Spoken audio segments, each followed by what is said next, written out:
2026년 5월 15일 새벽을 여는 말씀은 전도서 6장의 말씀입니다. 그 가운데 10절부터 12절까지 봉독하여 드리겠습니다. 이미 있는 것은 무엇이든지 오래전부터 그의 이름이 이미 불린 바 되었으며 사람이 무엇인지도 이미 안 바 되었나니 자기보다 강한 자와는 능히 다툴 수 없느니라.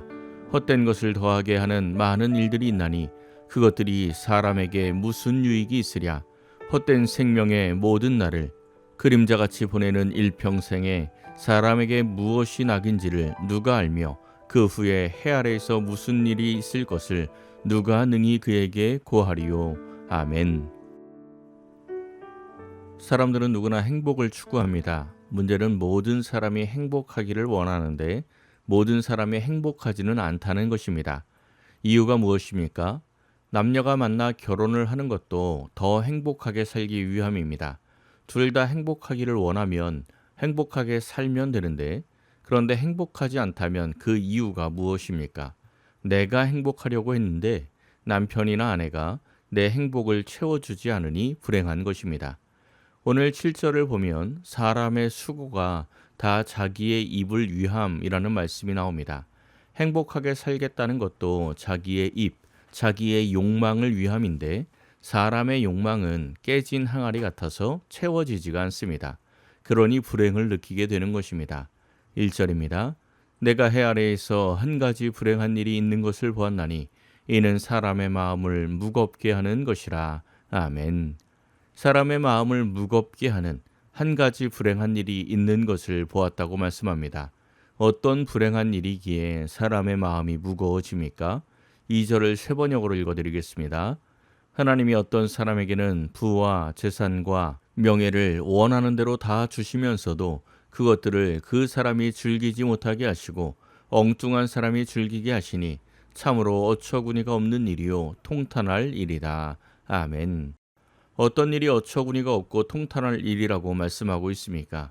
하나님께서 어떤 사람에게 바라는 모든 소원, 부와 재산과 명예를 다 주셨는데 정작 그것을 누리지 못하게 하고 엉뚱한 사람이 누리게 하시니 불행하고 통탄한 일이라는 것입니다.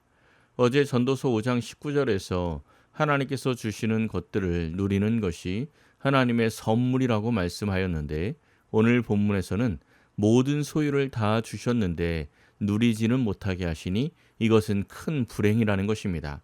3절입니다.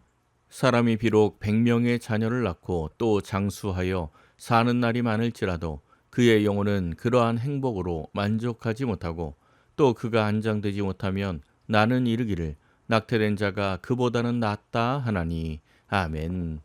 구약에서 자녀가 많고 장수하는 것은 큰 복입니다.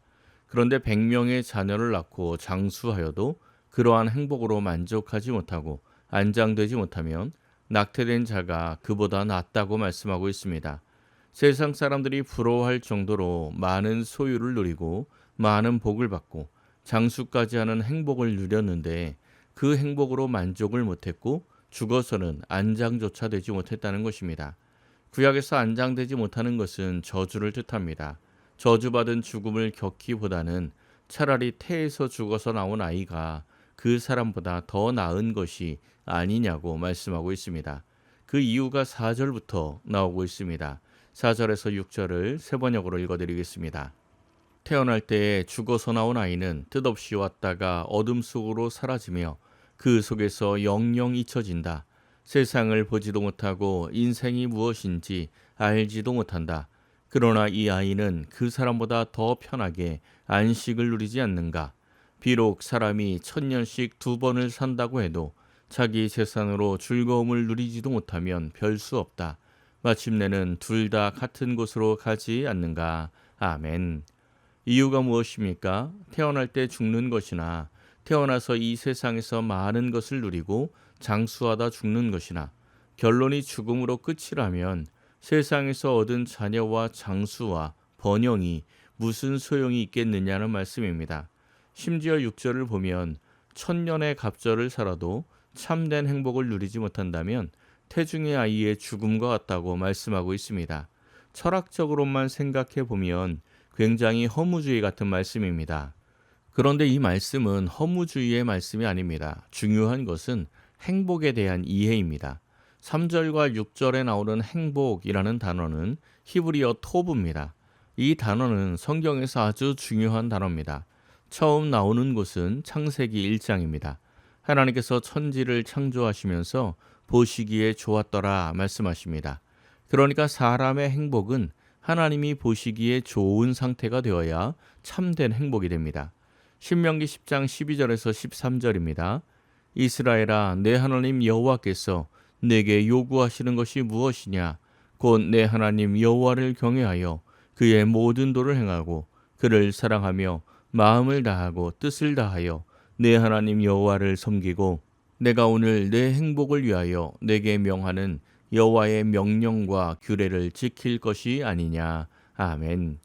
여기에서 행복도 토부입니다. 하나님의 말씀대로 살아갈 때 하나님이 보시기에 좋은 인생이 되는 것이 참된 행복을 누리게 되는 것입니다. 그런데 죄로 하나님과 멀어진 사람들은 하나님이 보시기에 좋은 인생이 아니라 세상의 헛된 것들을 추구하면서 그것들을 소유하면 행복할 것이라고 생각하며 살아갑니다. 그런데 그 욕망은 채워지지 않습니다. 7절입니다. 사람의 수고는 다 자기의 입을 위함이나 그 식욕은 채울 수 없느니라. 아멘. 자기의 입을 위하여 수고하지만 그 식욕은 채울 수가 없다고 말씀합니다. 여기에서 식욕은 네페쉬입니다. 식욕뿐 아니라 인간의 모든 욕망, 갈망을 뜻합니다. 오늘 본문 7절은 공동번역에서 이렇게 번역을 합니다. 사람이 수고하는 것은 잘 먹자고 하는 것이 아닌가? 그뿐이랴 사람의 욕망은 한이 없는 것이다. 아멘. 사람의 욕망은 한이 없습니다. 이미 죄로 인해 깨어진 항아리와 같기 때문에 아무리 채워도 채워지지가 않는 것입니다. 9절에서는 눈으로 보는 것이 마음으로 공상하는 것보다 낫다고 말씀하고 있습니다. 9절 세 번역입니다. 이것 또한 헛되고 바람을 잡으려는 것과 같다. 가지고 있는 것으로 만족하는 것이 욕심에 사로잡혀서 헤매는 것보다 낫다. 아멘. 마음으로 공상하는 것, 즉 욕심에 사로잡혀 헤매는 것보다 가지고 있는 것으로 만족하며 살아가는 것이 낫다는 말씀입니다. 욕심에 사로잡혀 사는 것이 헛되이 바람을 잡는 삶이기 때문입니다. 11절입니다. 헛된 것을 더하게 하는 많은 일들이 있나니 그것들이 사람에게 무슨 유익이 있으랴. 아멘. 헛된 것을 더하게 하는 많은 일들이 있다라고 말씀을 하는데 일들에 각주가 붙어 있고 그 뜻은 언론이라고 쓰여 있습니다. 요즘 시대에 딱 맞는 말씀 같습니다. 세상에 헛된 것을 더하게 하는 많은 언론들이 있습니다. 갈등을 유발하는 가짜 뉴스, 헛된 뉴스들이 쏟아져 나옵니다. 교회는 복음, 영어로 굿뉴스라고 하는데 굿뉴스를 전해야 할 사람들이 헛된 뉴스들을 열심히 퍼나르고 전달을 합니다. 항상 조심해야 합니다. 생명을 전달해야 할 사람들이 절대 세상 헛된 것들을 전달하면 안 됩니다.